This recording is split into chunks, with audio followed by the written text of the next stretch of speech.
Well, you know you're living right on a Saturday morning if you see Tes Sawyer and myself, and you know it's something special when you whip out the sweater vest. Is agree or disagree? I mean, I like the idea of whipping it out. I don't know if I've ever I don't know if I've ever put that with a sweater vest, but I like a good sweater vest, and we actually are having some an opportunity to actually wear a sweater. We never get to wear sleeves in Austin. That's right. You can actually sport a sweater vest in the month of January. So well, I'll be honest. This entire week, and you watching probably can relate. I have probably layered down every day of the week, and tomorrow we're gonna have to layer up as we approach. It's gonna get chilly. Chilly. We have to watch our little plants. Our little plantalones right. Get a little cold out there, and the little cold. We have to get cover the them cold up. weather and bring your pet pipes and plants. Take care That's of them right. all. The peas. Well, I am Sean Clinch, the host of Stories Inside the Man Cave, and I'm just the moderator for She Calls It. That is Tes Sawyer on your right. This is the second edition of our new series, She Calls It.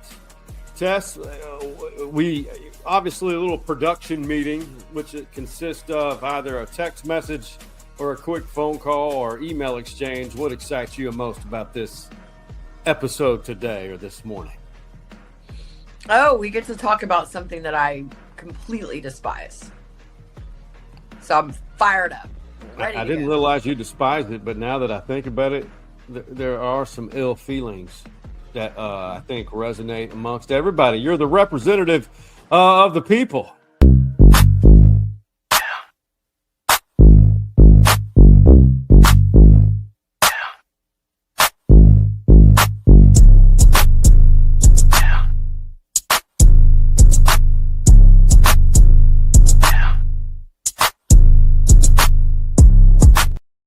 I've said it once, I'll say it again. You know you made it in life when you have your own up-tempo vibe, an open video that creates a certain vibe. And, it all would not be possible with our mutual friend, and you've known her a long time, and she's a UT alum, Austinites, V. Mercer Black, and her company, Spirit Dress. It's been around since 2016.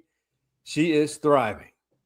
Yeah, Mercer has a great company in Spirit Dress. Obviously you can see some of her game day apparel here on the screen, but now that maybe, I guess football season is coming to an end, she also has, other things that people can wear year round. On her website. So highly recommend going and checking it out. It's not just for game day, obviously does a lot of game day gear, but yeah, get online and see her latest collection. I highly encourage it. She's also very active on Instagram if you wanted to follow Spirit Dress on Instagram. Hey, and 20% off, you use the promo code Man Cave. Yes. And I have it wrong on here. It's Man Cave altogether. Man Cave is the word. Don't put a space in there. Get your 20% off. 20% off. You got to make fun of yourself sometimes. And episode 507, the second installment of She Calls It. Let's get to it. She Calls It. Well, I love it. Compliments of the Scott McKinney in the Houston area, providing the voice. He's been compensated well. First topic, Hook'em's Portal Haul. It means their pickup from the transfer portal, which literally just closed yesterday. Mm-hmm. From January 2nd until yesterday, the 16th. It was a little concerning. But like I told Stevie Lee and in conversations with others, you could kind of tell what position was about to commit by which guys were leaving the program. Tes, your take, your call on the Texas Portal Haul. I think they cleaned up. Yeah. I think they swept that house because obviously we needed running backs. Yeah. And we knew we were going after him. I know we went after Baugh and we got whiffed a little bit. Well, I don't even think he went into the portal. And then but but we did pick up Relief Brown and Hollywood Smothers. You gotta love anybody whose first name is Hollywood. Come on. And so, let's go. Yeah, so I can't wait to see these two guys in action. And like you said, we knew we were getting somebody when Wisner bailed, right? Yeah, we knew we were getting somebody when Christian Clark bailed, right? Jared Gibson, right? We knew because, and these guys they know that they're probably weren't going to play or start because we are bringing in some heavy hitting running backs. So running back, amazing. Obviously, the knight in shining armor, the cherry on the cake, Cam Coleman, huge, ginormous pickup. Yes. Huge. I can't wait to hear Manning to Coleman.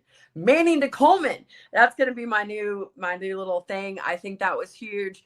And then obviously, I know that, we picked up a bunch of linebackers. Offensive line was so important. So getting some of those guys in, I really was excited about Zion Williams from LSU, our offensive tackle. I also really like Rasheem Biles. I think he's going to be huge.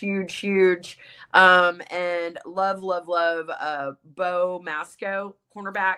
That's the one that I think is the hidden secret of this group from Rutgers. The guy, he fits into that Muschamp, the old DBU type Coach of mentality with the man up, leaving the corners on the island and the old school traditional Texas cornerback style.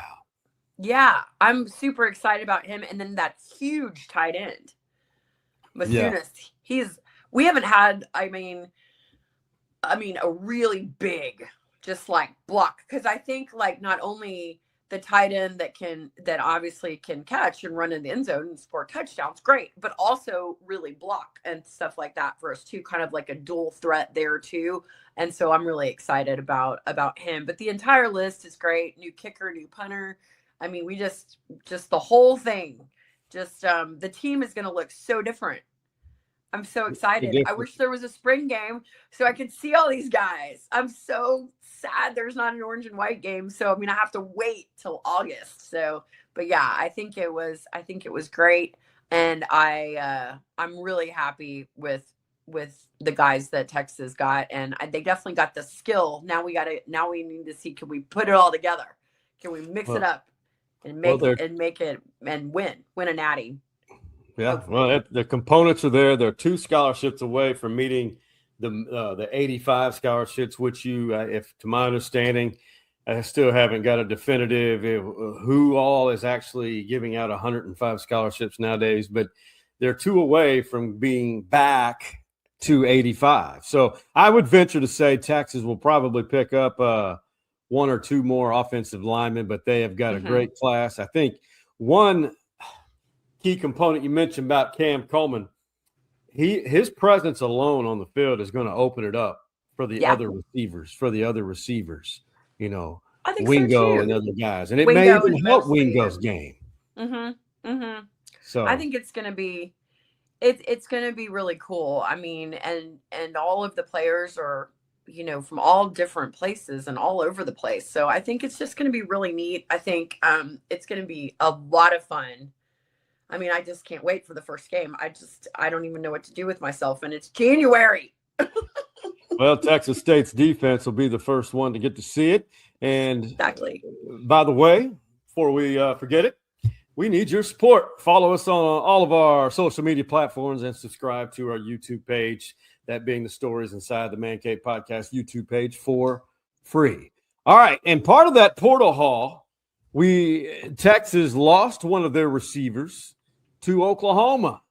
And a lot of this is still, for people for our generation, this is hard to understand. Well, and Aggie is now a Longhorn at a position of need. Jonte Newman, your thoughts on him? I don't think that they're just going to bring in any player. I'm trying to remember what Jonte was like at the line of scrimmage. Clearly a talented piece, but are you like me and several others all right, this is it, new era, big loyalty to rivalries is a thing of the past, in my opinion. Now, It's just hard to accept. I mean, it is hard to accept. I'm excited about Jonte Newman. I wish I would have watched him more when we played them. I mean, Right. I'm so wrapped up, in all of our players. So I don't recall any specific moment. He didn't stick out to me like, oh God, we gotta, this guy's really killing us. But I mean, we obviously, we needed O linemen and we needed people that we need plug and play. You can come out there and just get on the field and start. So I'm excited, and he's coming obviously from a good program. So I'm excited to see what he's going to look like with our other team members. But yeah, there is no loyalty because the portal is ruining college football. It's terrible because people, Longhorns going to be a Sooner, Aggie becoming to be a Longhorn. I mean, I know they don't like it. We don't like it either. And I mean, people's loyalty is to their pocketbook and their agent and how much money they're going to make. And I think what happens too, it's not just somebody going and playing for a rival, which is twist the knife in the wound even further when you're leaving to begin with, and now you have to leave and go be an Aggie or a Sooner. But I mean, the problem is that I think that the way this portal is going, how do you develop a team? How do you make a team? Because, once you get them together and playing together, then you got all the guys flying the coop and now you got to make another team. So we got to make another team every year. I mean, it's like every time the window opens. So which is the whole thing that creates an awesome football team or any sort of sports team is playing together, staying together, sticking together, getting to know each other. But I mean, how are we going to maintain this? I mean, it's not just us, it's everybody's program. Yeah, it's true. And with the way this is structured, and don't even get me started about what it's going to do to high school recruiting, because why would we pay a 5-star to come sit on a bench? That's kind of what happened with Jamie French, right? And now he's playing at Michigan. Good point. And so, I mean, what is this going to do? Why would we even want? I mean, who cares about a 5-star? We want somebody who's already played, who can come and play for us, that's already played college ball. And so that's going to destroy all of that. I just think, going on a rant here, but that's good. Keep going. You're cooking. I think that, rivalry, that sucks. But what sucks even more is just what it's going to the CFP. And I feel like there's got to be some sort of contract with these players. I mean, there's never going to be a contract that you can't go to a rival, right? Okay. I wish, there was a contract against not putting horns down, but you about your timing, how long you have to stay with the team, when you can transfer, playing in a bowl game versus not, or a playoff game. But there has to be something to this, because if not, it is just going to be complete mayhem every year. It is. So I forgot which coach said it. It was about 5 months ago. He said, we're not developing a culture. We're not creating a culture and developing a program. We're assembling a roster every spring. Yeah. That's it. Yeah.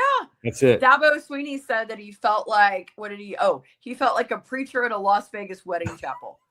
I love it. And because he thinks it's BS too. I agree. How hard is it on a coach? I mean, I don't even want to know how hard it must be on these coaches.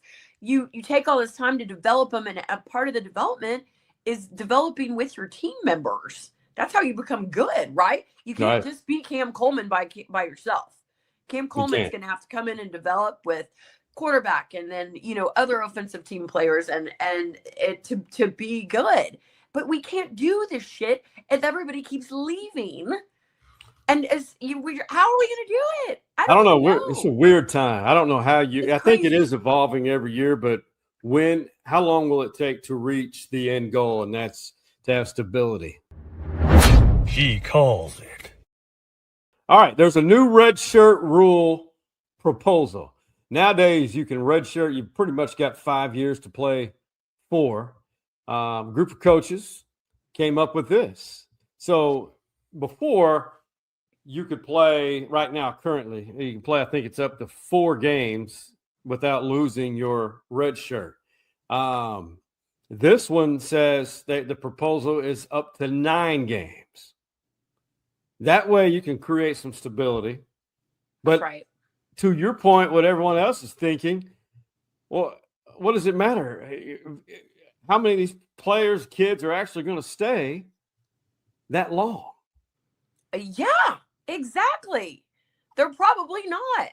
I mean, so who gives a shit about this red shirt rule thing? I mean, it's like, it doesn't matter because nobody's going to stay. Like, I mean, I don't know what is going on. I mean, like, I feel like there needs to be an intervention or something.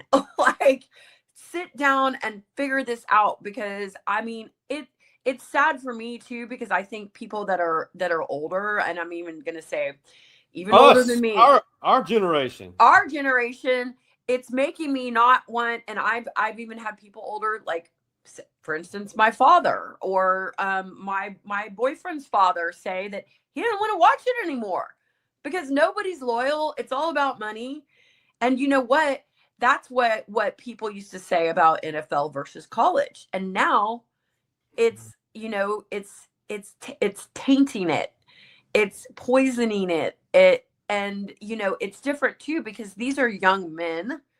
These aren't, you know, by the time you make it to the NFL, yeah, you're still a young adult, but you're a grown man. But some of these kids, these are young, you know, and like, I don't know. I mean, I just, like, I'm with you. I mean, I don't care about the red shirt rule. I would love to see the effect of Will Muschamp on what he does to this culture as he comes back, because there's always that clip. They call him, there's a, you know, obviously he was called Coach Blood because he got cut on the face during a game because he was so intense. I think one of his players, the buttons on the chin strap abrased. I think I may be getting the story wrong, but it was somewhere around 08, 09, somewhere around then. But we also remember this. This clip is played as frequently as Aggie Garrido's rant in the clubhouse. We all remember this. This was the do your job. Have control. Everybody just do your job. You understand that? I understand it. Loud and clear, Coach. Loud and clear. Well, I don't blame him. I love his passion. I love his firing. And, you know, I mean, I think nothing bothers me more than when a coach sits on the sideline and has zero emotions, you know, doesn't get mad when a bad play, you know, doesn't get mad when a call comes, doesn't smile when they win, Coach Signetti for Indiana. I mean, he rarely smiles. I'm like, is there somebody in there? Like, what is going on? Because I want him to get mad, get angry, and get happy and run down the field and do all this crazy stuff. Because, I mean, I like that. So Sark is mostly even keeled, but he does get wound up sometimes. But I am excited, so excited to watch Will Muschamp, because he does not hold back. Well, he does not hold back. I love it. He's passionate. He is my spirit animal, so to speak. I love it. I love that guy. I mean, we're not even acquaintances. We shook each other's hands a couple of times. I don't know him. He doesn't know me. But man, you feel that energy. But God, I just wonder what that type of energy will do in retaining players. And so many people like yourself are so excited that he's back. Yeah. That even Hat Creek Burger, which is owned by a former Longhorn basketball player, great food. Maybe we need to look into. I'll talk to so-and-so, see if we can make a proposal and bring them under the stories inside the Ooh, Man I Cave love Hat Creek burgers. Their burgers they're are good. delicious. They are really good. Well, they did a production. They got all those old Longhorns. No offense, Vince, Michael Griffin, and Casey Studdard. I'm still older than you, but I can say it. They all got together with the Texas One Fund and some of the current athletes who are benefiting from the Texas One Fund for a fun reenactment of the Will Muschamp Do Your Job. Lunch rush is over. Everyone eyes up here. Look, they're making the orders right here, all right? They're hungry. They're thirsty. We call for 2 big hats. Fozzie, got to get there. Griff has to get there with fries. Soccer has to come through. Basketball has to call the order outside. And BY has to be here. Does everybody see that? It's gap control. Everybody. Do your damn job. You understand that?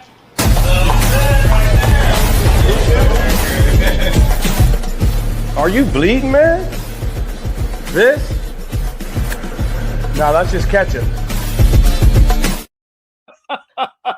I love Fozzie's wink. That's so great. I hadn't seen that yet. That is awesome. Casey's a I love badass. it. I love Studdard. It's way better than those stupid insurance commercials that they do where somebody lets Bevo out of the gate and he walks into one of like the suites. Yeah. Come on. It just makes us look like we're dumb. Like we can't, like, we don't control Bevo. Bevo's. So, I was in an Aggie household around New Year's Eve, and that commercial came on 3 times, and they're like, how much money y'all paying these people on these networks? And I said, I'm really shocked that these are in the Houston area. So yeah, because that's super Aggie country too. So that kind of surprises me too. But yeah, that commercial is just so dumb. It's like, boring. and then there's one where they're in the stands with like Coca-Cola. I'm like, if they're gonna at least use our like, Longhorn Stadium theme, like why don't they make them like cool, funny or something? I don't know. Faster pace. Yeah, I know. A little more. Hey, the family that household, they didn't sound like that. I was just giving them a hard time. In fact, it was a great time. New Year's Eve, New Year's Day. It just it was an Aggie household, and they had a good point. Why with all these Longhorn commercials? But hey, it's penetrating the markets. That's right. We're talking about it. We're casting a wide net. He calls it. All right, Tess, it's CFP title week. We are, Saturday to Sunday. Final countdown. 48 hours away from Indiana, Miami playing for the CFP National Championship. A dream matchup. Everyone talked about this before the season would ever start. They couldn't wait for the Canes and Hoosiers to do battle. I know it's the matchup you picked and projected, right? It is the matchup that I picked. Well, wait a minute. No, I didn't. I picked Indiana, Ohio State, but I'm in a little side wager with a couple of friends of mine, and I'm going final total score. I went with 52, but then I'm going 45.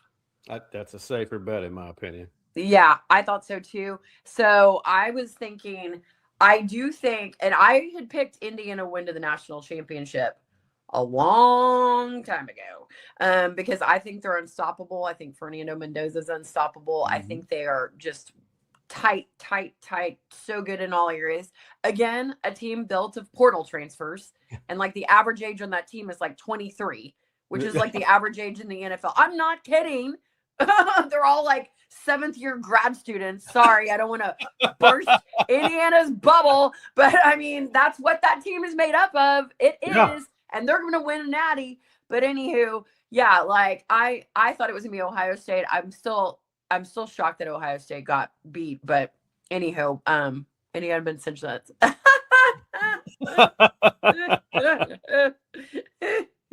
That's I like that. I do love a good chili dog. I love a tasty freeze. Behind the tasty freeze. Yeah. No. Yeah, hand between her knees. Jack and Diana. There we go. But I'm also gonna go ahead and predict this, and I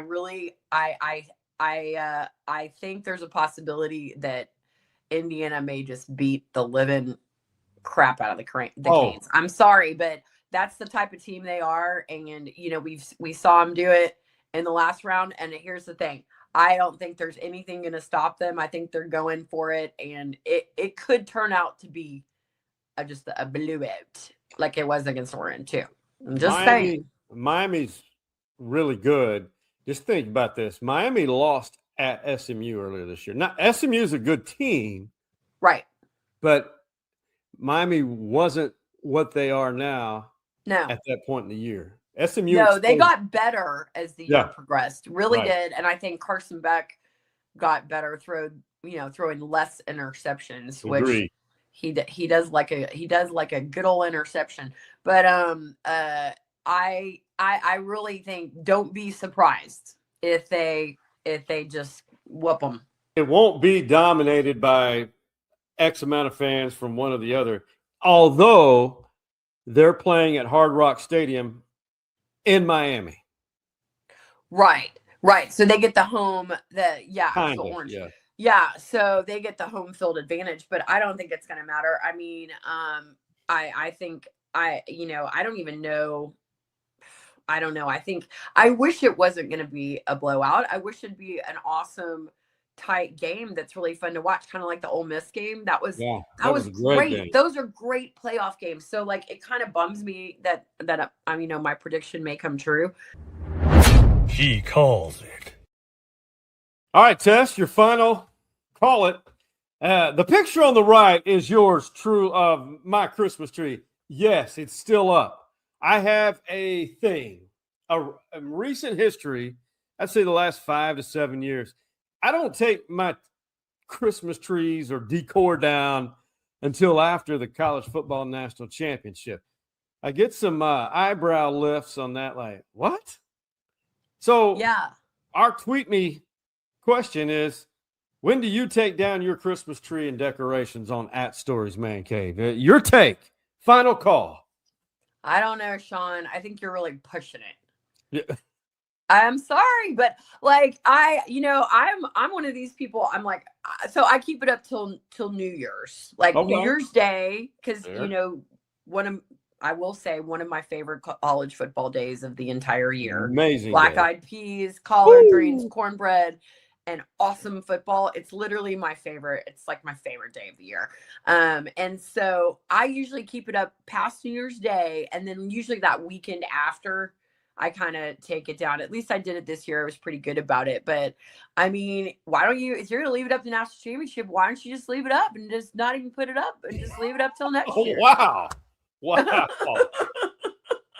The whole year. The whole year. You can be like Lala's little nugget. You can be a 365 day a year Christmas year round. Yeah. Why don't you just wear a Santa Claus hat all year too? You can do that. That's good. Wear your birthday in July. Oh, and Christmas celebrate. Go and put some 4th of July lights up and Mardi Gras, purple and gold. Yeah, you could do, I mean, you know what you need to do? Just, that little tree is really cute. Take off those little Christmas colored lights, get you some pink little lights, and it'd be a little Valentine tree. I won't name names, but somebody who has marched through this door a few times in recent history, I'll protect the identity. She says, and she's funny. She's very funny. In a sarcastic way. She walked by and she goes, "The tree is so ugly." She said your tree was ugly? Man, it's a cute little Charlie Brown tree. It is. My tree kind of like that too. My tree looks a little Charlie Brownish, but Charlie Brown, I love Charlie Brown's little Christmas tree. But I do too. I mean, I can't really tell what's going on the right. It looks like one of the limbs is I don't know, like broken. What? I don't know. I need to go fix it. I need to go repair it. Bandage it up. What? And what's on the top? Is that a star That's a white star. Why is it tilted? Is it drunk? Yeah. It's a drunk star? Your tree eggnog. does look like it maybe stayed out too late one night. It has character. Forgot to take its makeup off or something. You got to give a big shout out to Mercer Black and Spirit Dress. You usually are wearing her product. You have plenty of her products. I did. I'm sorry. Sorry, Mercer. It was a little chilly today. I had to get a little turtleneck on. Keep me warm. Oh my God. You stumped me on that one. How do you want to close it? She calls it. Bye. Bye. Bye. Bye-bye. Very nice.